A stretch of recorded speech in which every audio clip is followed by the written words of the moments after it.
FPO એટલે શું? Farmer producer organization. ખેડૂતોનું એક સંગઠન હોય.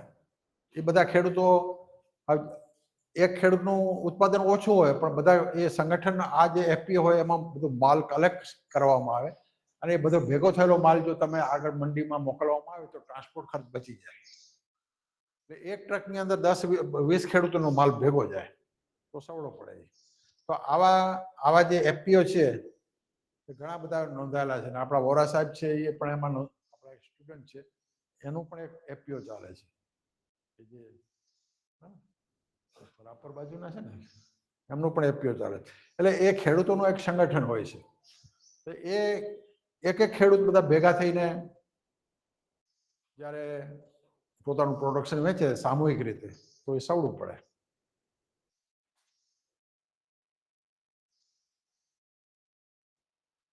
તો કાર્યક્ષમ પરિવહનમાં કઈ કઈ બાબતો ધ્યાન રાખવી જોઈએ?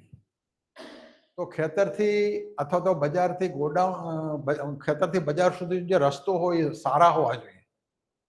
રસ્તા જો સારા હોય તો પરિવહન સારી રીતે થઈ શકે અને જેટલું નજીક બજાર એટલું સારું. જો તમારે છેટું હોય તો આપણે તકલીફ પડે. પછી હવામાનની સ્થિતિ સારી હોય છે. વરસાદ કે તાપમાનની વિગત ધ્યાનમાં લેવી જોઈએ. જે દિવસે વરસાદનું વાતાવરણ હોય ત્યારે તમે મગફળી કે ઘઉં કે અનાજ તમે બહાર કાઢો તો વરસાદથી બગડવાની શક્યતા હોય. એટલે આપણે હવામાનની સ્થિતિ જ્યારે ટ્રાન્સપોર્ટ કરવાનું હોય ત્યારે હવામાનની સ્થિતિ ધ્યાનમાં લેવી જોઈએ.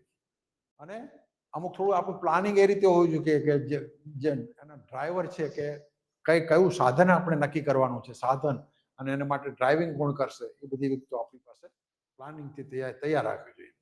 અને યોગ્ય પ્રકારના વાહનનો ઉપયોગ કરવો જોઈએ કે તમે કયું વાહન વાપરશો, ટ્રક, ટ્રેક્ટર કે ટ્રોલી કે છકડો કે રિક્ષા.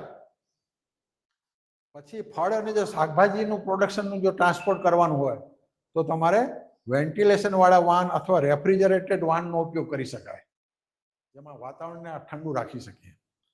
પછી દૂધ ટ્રાન્સપોર્ટ કરવાનું હોય, દૂધ અથવા દૂધની પ્રોડક્ટ અથવા ફૂલ પણ મોટા જથ્થામાં અમુક જે સિટીની અંદર એની રિક્વાયરમેન્ટ હોય છે. પૂજા પાઠ માટે ફૂલ વાપરે છે, પછી ડેકોરેશન માટે ફૂલ વાપરવામાં આવતા હોય છે. કોઈ મેરેજ હોય તો એમાં ફૂલની જરૂરિયાત હોય છે. તો સિટીની અંદર ફૂલની રિક્વાયરમેન્ટ. હવે ગામડામાં ખેતરમાં ફૂલ પ્રોડક્શન થાય તો એને સિટી સુધી પહોંચાડવાના હોય.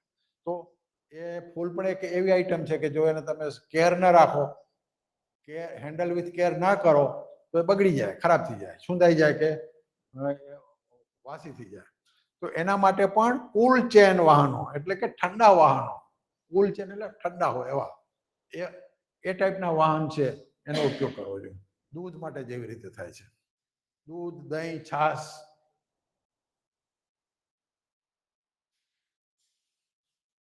એટલે પ્લાનિંગથી એ બધું કરવું જોઈએ. બરાબર, એ તો આપણે જોયું. બીજા, સુરક્ષિત પેકેજિંગ યોગ્ય રીતે કરવું જોઈએ. જેવી પ્રોડક્ટ એવી રીતે એનું પેકેજિંગ કરીને તમે માલ મોકલશો બજારમાં તો નુકસાન નહીં થાય.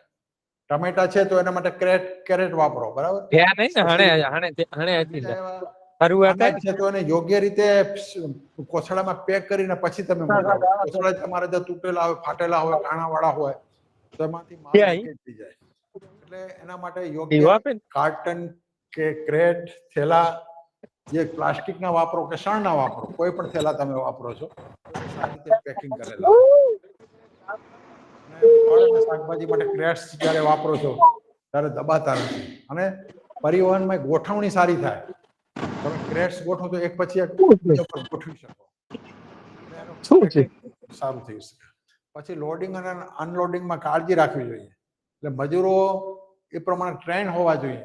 ભાઈ શાકભાજી ઉતારો છો તો જેમ તેમ ના ઉતારાય, એને ધ્યાન રાખીને ઉતારાય કે ભાઈ દબાય નહીં, કે નુકસાન ઓછું થાય. એ રીતે કે અનાજ હોય તો એના થેલા ફાટે નહીં, એવી રીતે ફેંકાય નહીં.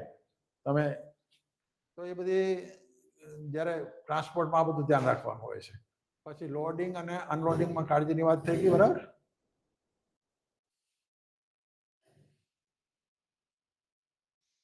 પછી તાપમાન, હવામાનનું નિયંત્રણ, એ પણ જેવી રીતે સ્ટોરેજમાં આપણે કરીએ છીએ એવી રીતે જે ટ્રકો હોય કંટ્રોલ એટમોસ્ફિયર જ્યાં રાખી શકીએ આપણે, ત્યાં તાપમાન હવામાનનું નિયંત્રણ કરી શકાય. દાખલા તરીકે આઈસ્ક્રીમ, તમારે દૂધ એક જગ્યાએથી બીજી જગ્યાએ લઈ જવો છે, આઈસ્ક્રીમ તમે ટ્રાન્સપોર્ટ કરો છો, તો એ કોલ્ડ ચેનની વ્યવસ્થાપનની આપણે આગળ કરવાના છે. તો એ જેવી પ્રોડક્ટ, એના માટે અમુક પ્રોડક્ટ એવી હોય કે એમાં તાપમાનનું, ટેમ્પરેચરનું કંટ્રોલ કરવો પડે. એવી કઈ પ્રોડક્ટ છે તાપમાનનો કંટ્રોલ કરવો પડે એવી? કઈ પ્રોડક્ટ ટ્રાન્સપોર્ટમાં ધ્યાન રાખવું પડે? ટમેટા. પછી ખાસ હાઈલી પેરિસિબલ જે હોય ને, હાઈલી પેરિસિબલ એટલે ઝડપથી નાશ પામતી આઈટમ, એવી કઈ આઈટમ? દૂધ પેલામાં પહેલો નંબર દૂધનો આવે. હાઈલી પેરિસિબલ, તમે એનો કંટ્રોલ ન કરો તો એ બગડી જાય. ત્યાંથી તમે ભુજ મોકલતા જ તમારે 1-2 કલાકમાં ખરાબ થઈ જાય, ટેમ્પરેચર વધારે હોય તો. એટલે બહુ એને ઠંડા વાતાવરણમાં જ એને મોકલવું પડે. આઈસ્ક્રીમ તમારે ઘરેથી, તમે બજારમાંથી ઘરે લઈ આવો ને આઈસ્ક્રીમનું પેકેટ, તો એ ખરાબ, તો ઓગળી જાય. એ તમારે એટલામાં તમારે ધ્યાન રાખવું પડે. તો ભુજથી તમારે મંગાવતા હોય આઈસ્ક્રીમ, તો કેટલું ધ્યાન રાખવું પડે. એટલે અમુક જે આવી સંવેદનશીલ પ્રોડક્ટ છે, ફળ છે, શાકભાજી છે, દૂધ છે, દૂધની બનાવટો છે, ફૂલની વાત હમણાં જ આપણે કરી, ફૂલને પણ તમારે તાજા રાખવા હોય તો ઓછા ઉષ્ણ તમારે રાખવું પડે. પછી ટાઈમલી ટ્રાન્સપોર્ટ, સમયસર થવું જોઈએ કોઈ પણ કામ. આજે ખેડૂતો મરચાં ઉતારતા હોય, આજે સાંજે મરચાં ઉતારે, ક્યારે ઠંડુ વાતાવરણમાં ઉતારે, બપોરે 4 વાગ્યા પછી ઉતારવાનું ચાલુ કરે, અને રાત્રે એ યોગ્ય રીતે કોથળામાં કે ક્રેરેટમાં કે જેમાં ભરી સવારે વહેલા 3 વાગે માર્કેટમાં મોકલાવે. 4 વાગે એનું બોલી બોલાય ને 4 વાગે એનું વેચાણ થઈ જાય. આગલા દિવસે ઉતારેલા મરચાં બીજા દિવસે સવારે વેચાઈ જાય. તો એ સમયનું મહત્વ છે. તો સમયનું શું મહત્વ છે કે ભાઈ એ અનાજ, એ પ્રોડક્ટ બગડ્યા વગર વેચાઈ જાય. ખેડૂત આજ પહેલા એ ખેડૂતના ખેતર ઉપર હતી, આગલા દિવસે, બીજે દિવસે કસ્ટમર સુધી પહોંચી જાય, અને બપોરે એનું શાક બનાવીને લોકો ખાય. આટલી બધી ઝડપ જ્યારે હોય ત્યારે એ કાર્યક્ષમ એનું વહીવટ કર્યો કહેવાય. એટલે સમયસર પરિવહન ખૂબ જ જરૂરી છે. ફળ અને શાકભાજી માટે વહેલી સવાર અત્યંત મહત્વપૂર્ણ છે. ઘણી વખત રોડ અને ઇન્ફ્રાસ્ટ્રક્ચરનો પ્રભાવ એના ઉપર બહુ હોય. ગામડાઓમાં શું છે કે રસ્તા કાચા હોય, પણ તમે સિટીની બાજુમાં રહેતા હો, અથવા તો એવો એરિયા છે કે જ્યાં રસ્તાઓ ગવર્મેન્ટે સારા બનાવી રાખ્યા છે, તો તમને એનો ફાયદો મળે. બરાબર ને? રસ્તા તો આપણે જાતે બનાવી શકતા નથી, જે ગવર્મેન્ટ બનાવે છે એનો જ આપણે ઉપયોગ કરવાનો છે. પણ અમુક લોકો નસીબદાર હોય છે કે એમના માટે રસ્તા સારા હોય છે. અમુક લોકો બહુ દૂરના હોય છે કે એ સારી રીતે શહેર સાથે જોડાયેલા હોતા નથી, તો એમને ડિસએડવાન્ટેજ હોય છે, એનો ગેરલાભ હોય છે એમના માટે. જેટલું બજાર આપણું નજીક એટલો આપણો ટ્રાન્સપોર્ટનો ખર્ચો ઓછો થાય. અને રસ્તામાં જે આંચકા આવે, રસ્તા જો ખરાબ હોય તો ઉથલ પાથલ જે થાય એનાથી પ્રોડક્ટ બગડી જતી હોય. પછી કાર્યક્ષમ પરિવહનના કયા ફાયદા છે, આ બધા જે વાત છે, તો એમાં એ બધું જો ધ્યાન રાખીએ તો આટલા ફાયદા થાય. પોસ્ટ હાર્વેસ્ટ નુકસાન ઘટે. આફ્ટર ઓલ તો આપણે આપણી પછીનું નુકસાન ઘટાડવા માટેની જ આ બધી વાતો કરી છે ને. આપણે પોસ્ટ હાર્વેસ્ટ મેનેજમેન્ટનો શું છે કે નુકસાન અને ક્વોલિટી, અનાજનો જથ્થો, કોઈ પણ પ્રોડક્ટ હોય એનો જથ્થો ઘટે નહીં અને એની ક્વોલિટી બગડે નહીં. તો એનો મુખ્ય તો આ જો કાર્યક્ષમ આપણું ટ્રાન્સપોર્ટેશન હશે તો એ નુકસાન ઘટશે. પછી ક્વોલિટી સારી રહેશે, બજારમાં ભાવ સારા મળશે, સમય અને ઈંધણની બચત થાય, ટાઈમનો બચત થાય, ટ્રાન્સપોર્ટનો પણ બચત થાય. તો મેનેજમેન્ટ સારું હોય તો, અને બજાર સુધી ઝડપી પહોંચે, અને ઝડપી પહોંચે તો આપણે ભાવ સારા મળે, કસ્ટમર હોય, જે ગ્રાહક હોય, એને માલ સારો મળે. એટલે ખેડૂતને પણ ફાયદો, કસ્ટમરને પણ ફાયદો, વચેટિયા હોય એને પણ ફાયદો.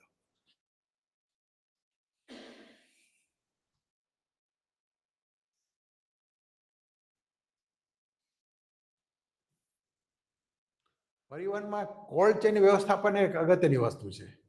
બધી પ્રોડક્ટ માટે કોલ્ડ ચેન વ્યવસ્થાપન ન હોય, પણ અમુક પ્રોડક્ટ માટે હોય. તો એની વ્યાખ્યા શું છે કે કૃષિ ઉત્પાદનને તેના જ્યાં ઉત્પાદન થાય છે ત્યાંથી બજાર સુધી અને ત્યાંથી કસ્ટમર એટલે ગ્રાહક સુધી પહોંચવા માટે એને ઠંડા રાખવા માટે જે કંઈ વ્યવસ્થા કરવી પડે એ જે વ્યવસ્થામાં જે કંઈ સાધનો વપરાતા હોય અને જે કંઈ પ્રોસિજર થતી હોય એને આપણે કોલ્ડ ચેન વ્યવસ્થાપન કહેવામાં આવે છે. બરાબર. તો એ કોલ્ડ ચેન વ્યવસ્થાપન એવી પ્રોડક્ટ માટે કે જે હાઈલી પેરિશેબલ હોય. તમે ઘઉં માટે કે બાજરો માટે કે કઠોળ માટે કોલ્ડ ચેન વ્યવસ્થાપનની જરૂર નથી, પણ દૂધ માટે, દહીં માટે, માખણ માટે, કુલ્ફી માટે, આઈસ્ક્રીમ માટે, ફૂલ માટે, માંસ માટે, મછલી માટે એક જગ્યાએથી બીજી જગ્યાએ લઈ જવી હોય તો એ આ બધી આઈટમ કેવી છે? હાઈલી પેરિશેબલ છે, બગડી જતી આઈટમ છે. એટલે એવી આઈટમ છે કે જે ઝડપથી બગડી જાય છે, એને તમારે ઠંડી અવસ્થામાં જ ટ્રાન્સપોર્ટ કરવી પડે. દાખલા તરીકે અમૂલનું પ્રોડક્શન આણંદ ડેરીમાં થયું, અમૂલ ડેરીમાં, અને એને ભુજ લાવવાના છે, તો એ ટ્રક મારફતે આવે છે, તો એ ટ્રક કેવી હોવી જોઈએ? રેફ્રિજરેટેડ હોવી જોઈએ. તો એ પ્રોડક્શન ક્યાં થયું? અમૂલ ડેરીમાં. અમૂલ ડેરી વાળા પ્રોડક્શન કર્યા પછી રાખ્યું ક્યાં? તો કે કોલ્ડ સ્ટોરેજમાં. એનો જે ટેમ્પરેચર એકદમ નીચું હોય એવા કોલ્ડ સ્ટોરેજમાં. તો એ પણ એક કોલ્ડ ચેનનો પાર્ટ છે. પ્રોડક્શન કર્યા પછી જ્યાં રાખવામાં આવે સ્ટોરેજ, પછી ટ્રાન્સપોર્ટ કર્યું એને, તો ટ્રાન્સપોર્ટમાં પણ કોલ્ડ સ્ટોરેજની વ્યવસ્થા હોય. ટ્રાન્સપોર્ટ કર્યા પછી અમુક જગ્યાએ એ માલ ઉતરે છે, ત્યાં પણ કોલ્ડ સ્ટોરેજની હોય. એ ઉતર્યા પછી ગ્રાહક સુધી પહોંચે છે, તો ગ્રાહક સુધી પહોંચાડવામાં પણ કોલ્ડ સ્ટોરેજની વ્યવસ્થા હોય. અને જે રિટેલર હોય, જે છૂટક વેચતો હોય, આઈસ્ક્રીમ દાખલા તરીકે કે દૂધની થેલી, તો એ જ્યાં વેચે છે એ જગ્યાએ પણ એની પાસે ફ્રીજની અવસ્થા સગવડ હોય. તો આ પ્રકારની જે આખી ચેન છે એને શું કહેવામાં આવે? ચેન એટલે સાંકળ. સાંકળ શરૂઆત ક્યારથી થાય? પ્રોડક્શન જ્યાં થતું હોય ત્યાંથી એની શરૂઆત થાય. એનો એન્ડ ક્યાં આવે? ગ્રાહક એ જ્યાં સુધી પહોંચે ત્યાં એનો એન્ડ થાય. તો એનું પ્રોડક્શનથી એન્ડ સુધી આખી જે ચેન છે એ આખી ચેનમાં લો ટેમ્પરેચરની વ્યવસ્થા હોય. એ જે સગવડ છે એની જે વ્યવસ્થા હોય એને શું કહેવામાં આવે છે? કોલ્ડ ચેન વ્યવસ્થાપન.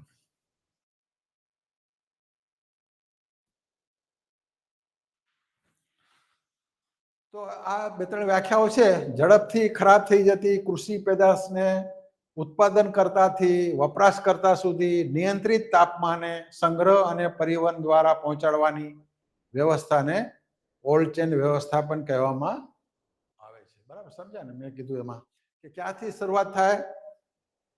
ઉત્પાદન કરતાથી. ઉત્પાદન કરતા દાખલા તરીકે દૂધનું ઉત્પાદન કરતા કોણ? ખેડૂત. ગાયોનો પાડનાર હોય, ગાય દોવે એટલે ઉત્પાદન કરે છે. ખેડૂત છે, ગાય દૂધનું ઉત્પાદન કરે, ગાય કે ભેંસ દોતો હોય.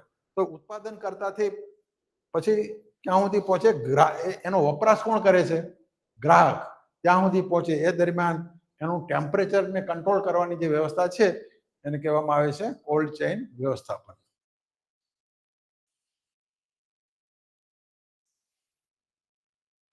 તો કોલ્ડ ચેનના ઘટકો કયા? Pack house. એક તો પ્રી કુલિંગ.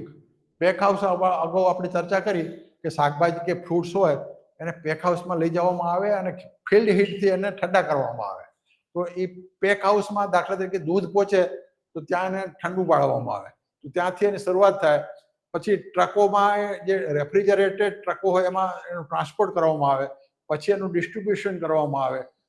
અને છેલ્લે રિટેલર હોય, કરિયાણાની દુકાન હોય કે જ્યાં એનો અથવા સ્ટોરેજ હોય ત્યાં સુધી એ પહોંચાડવામાં આવે. તો એ આખી જે ચેન છે એમાં આ ઘટકો છે. કયા કયા ઘટકો? Pack house, cold storage, refrigerated વાહન. આ મુખ્ય ત્રણ એના ઘટક છે. પેક હાઉસ, કોલ્ડ સ્ટોરેજ અને રેફ્રિજરેટેડ વાહન. વાહન રેફ્રિજરેટેડ હોવા જોઈએ.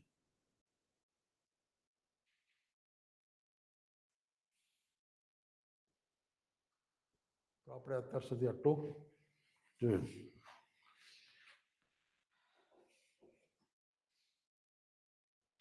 તો આપણે આજે શું ચર્ચા કરી? કંટ્રોલ સ્ટોરેજની કંટ્રોલ સ્ટોરેજથી આપણે ચાલુ કર્યું. સ્ટોરેજ, કંટ્રોલ સ્ટોરેજમાં કયા કયા પ્રકારના સ્ટોરેજ હોય છે અને જુદા જુદા સ્ટોરેજનું ટેમ્પરેચર કેટલું હોય છે, ફ્રીજનું ટેમ્પરેચર કેટલું રાખવા, એ આપણે નેક્સ્ટ પીરિયડમાં વધારે ડિટેલમાં જોઈશું. ફ્રીજનું ટેમ્પરેચર કેટલું હોય? આપણું રેફ્રિજરેટર આપણે ઘરમાં હોય છે એમાં આપણે ટેમ્પરેચરનો કંટ્રોલ કેટલો રાખીશું. પછી આ કુલ્ફી રાખવાવાળા, કુલ્ફી કે આઈસ્ક્રીમ રાખવાવાળા દુકાનવાળા હોય છે, એની પાસે ડીપ ફ્રીઝર હોય છે. એમાં કેટલું ટેમ્પરેચર આપણે રાખી શકીએ. પછી આજે કોલ્ડ સ્ટોરેજ હોય, બટાટા અને ડુંગળી રાખવાવાળા, એમાં એ લોકો કેટલું ટેમ્પરેચર રાખતા હોય છે. પછી આપણે ઘરમાં રહેતા હોઈએ તો આપણું એસી વાપરતા હોઈએ તો એમાં આપણે કેટલું ટેમ્પરેચર રાખવું છે. પછી એનાથી પણ આગળ નીચું ટેમ્પરેચર રાખવું હોય તો ડીપ ફ્રીજથી પણ નીચું, ડીપ ફ્રીજમાં -18 ડિગ્રી સુધી હોય. પછી એનાથી પણ આગળ જઈએ તો આપણે નીચું ટેમ્પરેચર રાખી શકીએ. એનાથી પણ આગળ જઈએ તો ક્રાયો પ્રિઝર્વેશન, ક્રાયોજેનિક સ્ટોરેજ કહેવામાં આવે છે. તો અત્યંત નીચું ઉષ્ણતામાન. તમે જોવો છો કે આપણે જે પાણીના બાટલા જે લોકો વેચે છે એ ઠંડુ કરીને વેચે છે. તો ઠંડુ કેવી રીતે વેચે છે? ઠંડુ કરીને કેવી રીતે ઠંડુ કરે છે? બાટલા ને બાટલા બધા ઠંડા ને ઠંડા હોય. જ્યારે લગ્નમાં ગાળામાં તમે વાપરતા, તમે જોયું હશે કે જે બાટલાઓનું પાણી હોય છે એ ઠંડુ હોય છે. તો એ પાણી ઠંડુ કેવી રીતે કરતા હોય છે? આવડું બધું, અને 20 રૂપિયાનો એક બાટલો આપણે વેચતા હોય છે લોકો સસ્તામાં, આવડો ઠંડા પાણીનો બાટલો. તો એ કઈ ટેકનિક વાપરે છે એ લોકો, એ આપણે પછીના પીરિયડમાં જોશું. હવે નેક્સ્ટ પીરિયડ ચાલો.